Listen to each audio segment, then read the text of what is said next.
আসসালামু আলাইকুম প্রিয় ফুটবল ফ্যান্স। দর্শক, আমি জানি আপনারা হয়তো বা ইতিমধ্যেই জেনে গিয়েছেন যে অনেকগুলো বিভিন্ন পোস্ট থেকে বা বিভিন্ন পিকচার থেকে আপনারা জেনে গিয়েছেন যে সৌদি আরবের ক্লাব আল হিলাল এবং রিয়াল মাদ্রিদের ক্লাব বিশ্বকাপে গ্রুপ স্টেজে তাদের দেখা হচ্ছে এবং এই বিষয়টি কিন্তু গণমাধ্যমে তুমুল আকারে ভাইরাল হয়েছে। মূলত ভাইরাল হওয়ার দুটি কারণ, একটি হলো রিয়াল মাদ্রিদে আছে ভিনিসিয়াস জুনিয়র, রদ্রিগো, এনরিক, এদের মিলিতাও, যদিও মিলিতাও ইনজুরিতে আছেন, তবে অপরদিকে আল হিলালে রয়েছেন রেনাল লদি, নেইমার এবং মার্কাস লিওনার্দো। তো জমজমাট একটা ম্যাচ কিন্তু আমরা দেখতে পারবো এবারে ক্লাব বিশ্বকাপে। তো এই ম্যাচটি নিয়ে আসলে পরে কথা বলবো, কারণ এই ম্যাচের সময় হতে কিন্তু অনেকদিন বাকি রয়েছে। তো এই ম্যাচ নিয়ে আমরা পরে আলোচনা করব। তো এখন আমরা জানবো ক্লাব বিশ্বকাপটা আসলে কিভাবে হচ্ছে।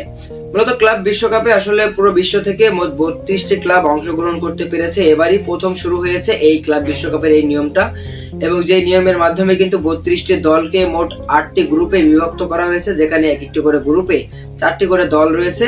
তো এই 4টি করে দলের মাধ্যমে আসলে গ্রুপ স্টেজের ম্যাচগুলো হবে, তারপরে দ্বিতীয় রাউন্ড, তারপরে আসলে কোয়ার্টার ফাইনাল, সেমিফাইনাল, ফাইনাল। এক কথায় বিশ্বকাপ যেভাবে আসলে 32টি দল নিয়ে আমরা 2022 সালের বিশ্বকাপ দেখেছি পরিচালনা হয়েছে, ঠিক সেভাবে কিন্তু এবার 32টি ক্লাব নিয়ে ফিফা থেকে এরকম আয়োজন করা হয়েছে, যা এবারই কিন্তু প্রথম হচ্ছে।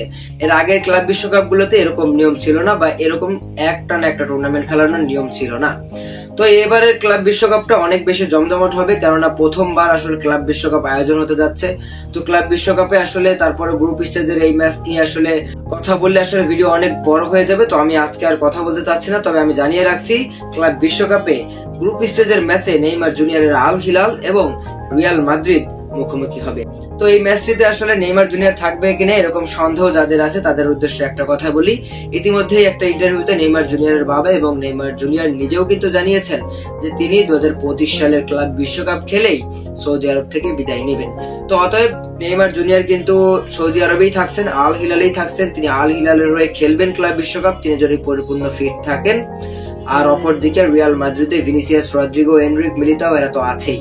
তো রিয়াল মাদ্রিদ আর যখন আল হিলালের ম্যাচটি হবে, তখন আসলে ব্রাজিলিয়ানময় একটা খেলা হবে, কারণ এখানে অধিকাংশ ফুটবলার কিন্তু ব্রাজিলিয়ান, আর অনেক জমজমাট একটা ম্যাচ হবে। তো এই ম্যাচটি দেখার জন্য কিন্তু আমাদের এখনো অনেক দিন ধৈর্য ধরতে হবে।